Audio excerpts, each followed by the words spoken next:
Hey guys, barkanmu da wannan karo, barkanmu da sake saduwa a cikin wannan karo. A wannan bidiyo insha Allah zan nuna muku yadda za ka sami dala tun daga ɗaya har izuwa sama. A wannan sabuwar exchanger ɗin mai suna QCBit. QCBit sabuwar exchanger ce wanda za ta baka damar samun daloli ba ɗaya ba fiye da ɗaya.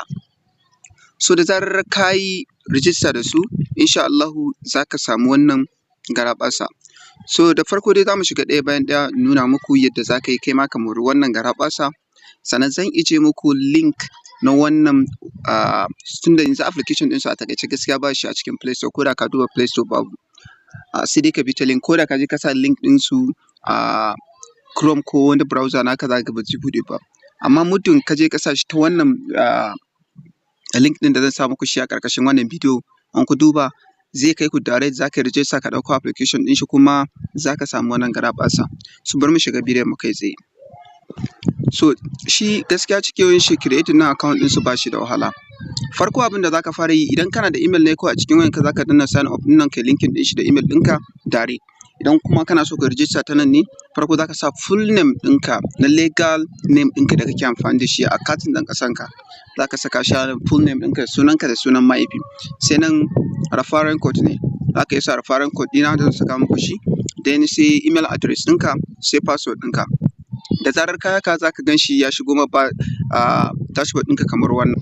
Za su nuna maka dashboard ɗinka kamar wannan da ka gan shi. To abu na farko da za ka fara yi shi ne za ka danna wannan wajen da aka sa reward ɗin nan, rewards, sai ka danna shi. Bayan ka danna shi ka zo ka danna nan za ka ga reward, amma ni da na riga na gama duka abin ɗina ne, kuma za su ƙara ba da wani, wannan dalili ya sa ka ga ba ka gan shi a nan ba, za ka gan su a nan wajen. Za ka je ka yi liking retweet posting ɗinsu na Twitter, za su baka 0.5 KCT ɗinsu, ma'ana token ɗinsu. Then za ka je ka join da Telegram community ɗinsu, su ma nan za su baka. Then sai join Telegram channel ɗinsu, su ma nan za su baka. Haka like and follow up on Twitter duk za su baka. Da zarar ka yi wannan abin ɗin za su baka wannan dollar ɗin da ku gan shi a account ɗina. Direct zai shigo spot trading ɗinka kenan, za ka iya cire shi. Wannan yana cikin pre-sale ne nan. Wannan sun nuna shi ne 0.5, a halin yanzu yana 0.5. Idan ya shiga kasuwa zai iya wuce wannan ma, ana sa rai zai iya kaiwa dala ɗaya ko fiye da ɗaya. So guys, sabuwar exchanger ne, kar a yi wasa da wannan daman. Baya ga haka ka zo ka yi wannan abin ɗin, za ka zo ka danna nan wajen nuna maka wannan waje. Abin da za ka yi next shi ne nan, za ka zo ka danna identify verify domin ka yi KYC. Dole sai ka yi KYC za ka cire domin Allah.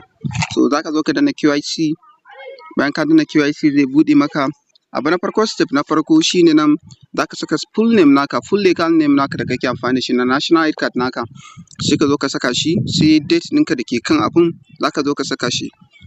Misali bari in yi amfani da na wannan bawan Allah. Bayan ka saka haka misali